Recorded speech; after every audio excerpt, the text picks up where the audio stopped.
बहुत दूर, जहाँ सूरज भी रुककर झांकता है और चांद सपने बुनता है, वहाँ है एक जादुई दुनिया, नील विलोक। यहाँ आसमान केवल नीला नहीं, सपनों से सजा होता है। इस दुनिया में चिड़ियों का एक गांव था, जिसका नाम था पंखपुर। यहीं रहती थी एक छोटी, भूरे पंखों वाली, कमजोर मगर बहुत होशियार चिड़िया पीहू। पीहू का घर एक टूटे पेड़ की डाल पर था, जिसे वह अपनी माँ के साथ दुरुस्त रखती थी। खाने को दाना कम था, मगर उसके सपनों में कमी नहीं थी। हर सुबह वह दूर आसमान में चमकते उड़ते महल को देखती और सोचती, क्या मैं वहां पहुंच सकती हूँ। स्वर्णगृह, वही उड़ता महल जिसके बारे में सबने सुना था, देखा किसी ने नहीं। कहा जाता था कि जो वहां पहुंचे, उसकी हर इच्छा पूरी होती है। मगर वहां तक पहुंचने के लिए पार करने होते थे 7 जादुई द्वार। हर द्वार एक अलग परीक्षा लेता था। पीहू ने तय किया, मैं गरीब हूँ, लेकिन मेरी उड़ान अमीर है। मैं उस महल तक जरूर जाऊंगी।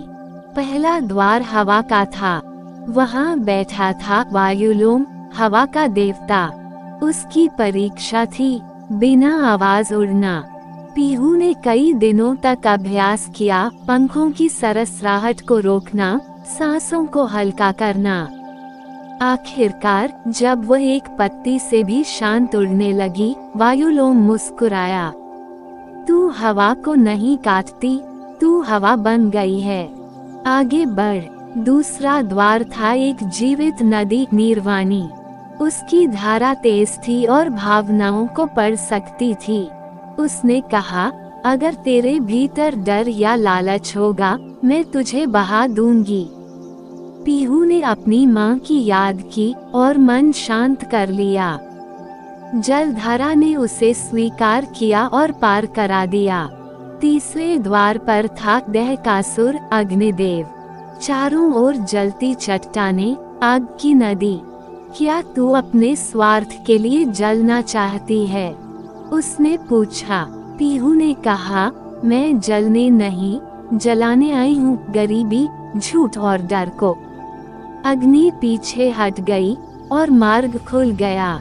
चौथा द्वार था एक विशाल किला, जिसकी रक्षा करती थी क्रिस्टल चींटियां। उनके भाले बिजली से तेज थे। पीहू ने उनसे युद्ध नहीं किया। उसने अपनी माँ का गीत गाया। संगीत में करुणा थी, प्रेम था। चींटियों की रानी ने कहा, तेरा संगीत हथियार से बड़ा है, तू पार कर सकती है। पांचवां द्वार था माया नगरी। हर चीज वहाँ झूठ थी, नकली फल, नकली परिंदे, और वहाँ था दर्पण राक्षस। वह पीहू को उसकी सबसे डरावनी छवि दिखाता। पीहू ने उसकी आंखों में देखा और कहा, मैं वही हूँ जो मैं मानती हूँ, न कि वो जो तू दिखाता है। दर्पण चूर हो गया, रास्ता साफ हुआ। छठा द्वार एक विशाल घड़ी के नीचे था, जिसमें फंसा था कालपंख, एक बुजुर्ग उल्लू। वो समय का रक्षक था, मगर 1000 वर्षों से कैद था। मुझे मुक्त करो, तभी तुम आगे बढ़ पाओगी, उसने कहा। पीहू ने अपने कीमती समय, ऊर्जा और पंखों तक की कुर्बानी दी। समय स्वतंत्र हुआ। उल्लू ने कहा, तू अब समय से परे है, जा, अंतिम द्वार तेरा है। अंतिम द्वार पीहू के मन में था। वहाँ उसकी सारी यादें, भूख, उपहास, सपने, सब सामने आए। एक आवाज आई, तू अब भी स्वर्णगृह चाहती है? पीहू ने उत्तर दिया, नहीं, अब मैं सिर्फ अपने जैसे गरीब परिंदों के लिए दुनिया बदलना चाहती हूँ। उस क्षण स्वर्णगृह नीचे उतर आया, दरवाजे खुल गए। महल के भीतर मिला किरण मुनि, एक जादूगर। मैंने ही यह यात्रा रची थी। तुम अकेली नहीं, एक नई सुबह हो। उसने पीहू को महल की रानी बना दिया, मगर पीहू ने कहा, मैं रानी नहीं, सेविका बनना चाहती हूँ। पीहू ने महल को नीचे उतारा और वहाँ बनवाए मुफ्त दाना केंद्र, उड़ान पाठशालाएं और संगीत केंद्र।